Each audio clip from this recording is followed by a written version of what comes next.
Chapter 1 of The Psychology of Money by Morgan Housel, titled No One's Crazy, explores the idea that personal experiences heavily influence our financial beliefs and actions. Housel argues that our limited personal experiences with money shape our understanding of how the world works, far more than the vast collective history of financial events. He emphasizes that people's diverse backgrounds, from the era they grew up in to the economic climates they experienced, lead to vastly different perceptions and decisions about money. This diversity in personal history means that actions which seem irrational to some may be perfectly logical to others, based on their unique experiences. Housel concludes that while financial decisions might seem crazy to outsiders, they often make sense to the individual making them, given their personal history and the information they have at the time. Chapter 2 of the book discusses the intertwined nature of luck and risk in life's outcomes, using Bill Gates as a prime example of luck. Gates had unique access to a computer in high school, a rarity at the time, which significantly contributed to his success. However, the chapter also introduces Kent Evans, Gates's equally talented friend, whose life was cut short by an accident, illustrating the role of risk.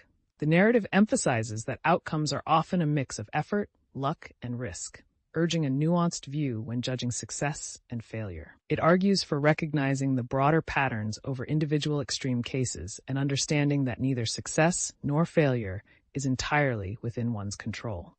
Chapter 3 of the book discusses the concept of enough through the stories of Rajat Gupta and Bernie Madoff, who, despite their immense wealth, pursued more through illegal means, ultimately leading to their downfall. It explores the dangers of never being satisfied and the societal pressures that push people to continually seek more, often at great personal and ethical cost. The chapter emphasizes the importance of recognizing when one has enough and the value of contentment in preserving what truly matters in life. Chapter 4, Confounding Compounding, illustrates the power of compounding, both in nature and finance, through the lens of Warren Buffett's wealth and Ice Age theories. It reveals that Buffett's fortune primarily accumulated after his 50s, highlighting the significance of time and small, consistent growth in creating substantial results. The chapter explains Milankovitch's theory on ice ages, showing how minor changes can lead to massive shifts over time. It emphasizes that understanding compounding's counterintuitive nature is crucial in recognizing its potential and making effective long-term decisions in various fields. Chapter 5 of the book discusses the critical difference between getting wealthy and staying wealthy, emphasizing that the latter is often overlooked but more crucial. The chapter begins with the contrasting stories of Jesse Livermore, who made a fortune by betting against the market during the 1929 crash, and Abraham Germansky, a real estate developer who lost everything in the same crash. Despite their initial outcomes, both men eventually lost their fortunes, illustrating that while there are many paths to wealth, maintaining it typically requires a mix of frugality and paranoia. The key to lasting financial success is survival, understanding that earning and keeping money require different skills. The chapter stresses the importance of a survival mentality, planning with room for error, and maintaining a balanced mindset that combines optimism with a healthy dose of paranoia. This approach helps navigate the inevitable ups and downs of financial life and ensures long-term prosperity. Chapter 6 of the book, Trails You Win, illustrates how success in business and investing is often driven by a few outliers or tail events.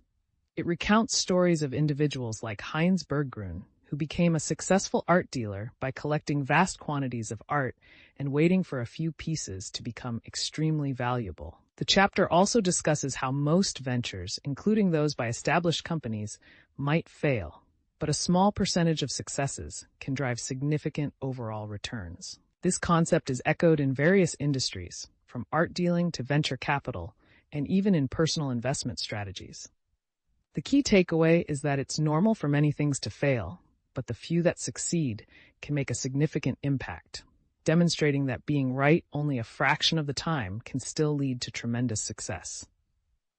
Chapter 7 of the book emphasizes that the greatest value money offers is the ability to control your own time, which is a crucial component of happiness.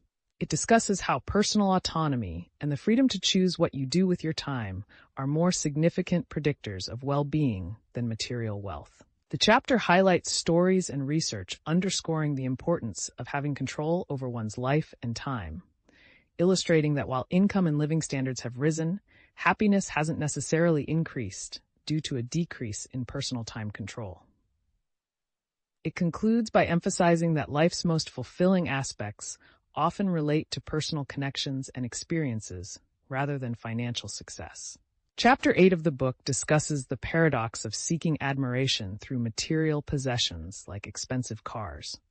The author reflects on his experience as a valet, driving luxurious cars, and realizing that while people aspire to own such items to signal success and gain respect, in reality, others often overlook the owner and focus on their own desires. The chapter suggests that true respect and admiration come from qualities like humility, kindness, and empathy, rather than the superficial appeal of wealth and possessions. Chapter 9 of the book discusses the irony of wealth, emphasizing that true wealth is the money you don't spend, not the lavish items you display. The author shares personal observations from working as a valet in Los Angeles, noting the misleading appearances of wealth, like expensive cars, which often mask the reality of financial instability. The chapter argues that wealth provides options and flexibility, contrasting with the immediate gratification of appearing rich. True wealth is hidden, accumulated through restraint and smart financial choices, offering long-term freedom rather than short-lived displays of luxury. Chapter 10 emphasizes the importance of saving money and highlights how wealth accumulation relies more on savings rate than income or investment returns. The author discusses how, like energy efficiency overcame the oil crisis, personal savings and frugality can significantly impact financial stability, as they are within one's control.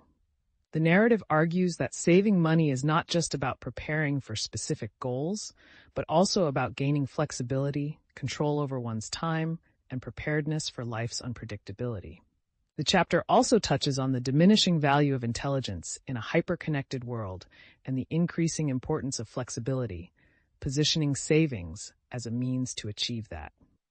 Chapter 11 emphasizes that being reasonable is more practical and effective than striving for cold rationality, especially in financial decisions. The narrative illustrates this through the story of Julius Wagner Jauregg, who discovered the therapeutic potential of fever in treating syphilis by inducing malaria, an approach that was effective yet highly risky and irrational by today's standards. It argues that in finance, like in medicine, a strictly rational approach can overlook human elements such as emotion, comfort, and personal values. The chapter concludes that embracing a reasonable approach, acknowledging personal biases, and recognizing the role of emotion can lead to better, more sustainable financial strategies and decisions. Chapter 12, Surprise, emphasizes the irony of using history as a guide to predict the future in economics and investing, where change is constant. While acknowledging the value of historical knowledge in shaping expectations and understanding past errors, the chapter warns against the historians as prophets fallacy, highlighting the unpredictability of human emotions and events in the financial world. It argues that significant economic movements are often driven by unprecedented outlier events and structural changes, making historical data an unreliable predictor. The chapter advocates for adapting to the evolving nature of the economy and embracing the uncertainty and surprises that the future holds. Chapter 13 of Room for Error explores the concept of maintaining a margin of safety in financial planning, illustrating this through the example of blackjack card counters in Las Vegas. These players understand the game's uncertainties and bet accordingly, never risking all their chips despite favorable odds. The chapter emphasizes the importance of acknowledging life's unpredictability and preparing for the unknown by creating a buffer or room for error in all financial decisions. This concept, similar to Benjamin Graham's margin of safety, helps navigate a world governed by odds, not certainties, ensuring endurance and the ability to capitalize on opportunities without facing ruin from unexpected events. Chapter 14, You'll Change, emphasizes the unpredictability of life and the evolution of personal goals over time. It narrates the story of a hard-working individual who overcame significant odds to become a doctor, only to find dissatisfaction in the career he once dreamt of. The chapter delves into the end-of-history illusion, highlighting how people often underestimate their future changes in personality, desires, and goals. It discusses the implications of this illusion on long-term financial planning and suggests that balance and acceptance of change are crucial for enduring happiness and success. The chapter advocates for flexible, moderate approaches to life and financial decisions to accommodate inevitable shifts in desires and circumstances. Chapter 15, Nothing's Free, discusses the hidden costs of success and investment. It illustrates that every gain has a price, often not evident until it's due. The chapter uses General Electric's downfall and the 2008 financial crisis to show the unexpected costs of running a large corporation. It emphasizes that jobs and investments seem easier in theory than in practice. The chapter further explores the stock market, highlighting the price of market returns as volatility and uncertainty, and warns against attempting to avoid these inherent costs. Finally, it suggests viewing market volatility as a fee rather than a fine, encouraging a long-term accepting mindset towards investment risks. Chapter 16 of the book delves into the psychology and mechanics behind financial bubbles, emphasizing the dangers of taking financial cues from others with different investment strategies or time horizons. The author discusses the massive losses during the dot-com and housing bubbles, suggesting these collapses stem from a complex mix of reasons, including greed and the rationalization of risky decisions.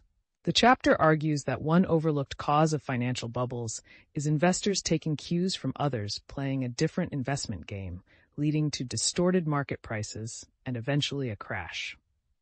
It concludes with advice on understanding your own investment game and time horizon to make informed financial decisions and avoid being swayed by the actions of others. Chapter 17 of the book discusses the alluring nature of pessimism compared to optimism.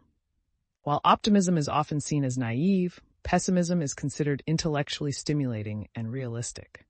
Real optimism isn't about believing everything is great, but about believing in favorable odds over time despite setbacks. The chapter illustrates this through historical examples and the way people and markets adapt to challenges. It highlights how setbacks and pessimistic narratives capture attention quickly, whereas optimistic progress is slow and often goes unnoticed. The chapter concludes by suggesting that the low expectations set by pessimism can lead to a more pleasantly surprised outlook on life. Chapter 18 of the book explores the profound impact of narratives on the economy and our personal financial decisions. It illustrates this through the perspective of an alien observing Earth, who fails to understand the drastic economic changes between 2007 and 2009 because the physical world appears unchanged. The real difference was the stories people told themselves about the economy. The chapter delves into the human tendency to believe appealing fictions, especially when stakes are high and control is low. It also highlights how our personal narratives, shaped by limited understanding and the desire for predictability, can lead us to make irrational financial decisions. Despite the complexities of the world, we cling to simplistic narratives to make sense of it, often overlooking the role of luck and external factors. Chapter 19 of All Together Now discusses the parallels between medical consent and financial advice, emphasizing the importance of personalization in financial decisions. It recounts Clarence Hughes' tragic story, highlighting the dangers of one-size-fits-all advice. The chapter stresses that, like medicine, finance is complex and personal, advising readers to find humility, manage money for peace of mind, embrace time as an asset, accept mistakes, use money to control time, prioritize kindness, save without a specific goal, understand success's cost, value error margins, avoid extremes, respect risk, and define personal financial games.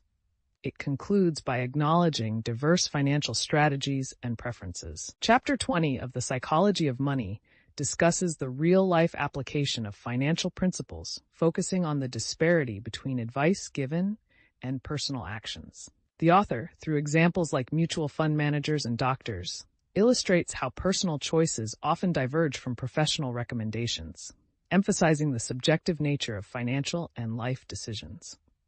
Highlighting his own approach to money, the author values independence over wealth, practicing frugality, and prioritizing a high savings rate. He shares his journey from individual stock picking to embracing low-cost index funds, underscoring the importance of simplicity, patience, and a focus on long-term goals. Ultimately, the chapter advocates for personalizing financial strategies to achieve peace of mind and independence.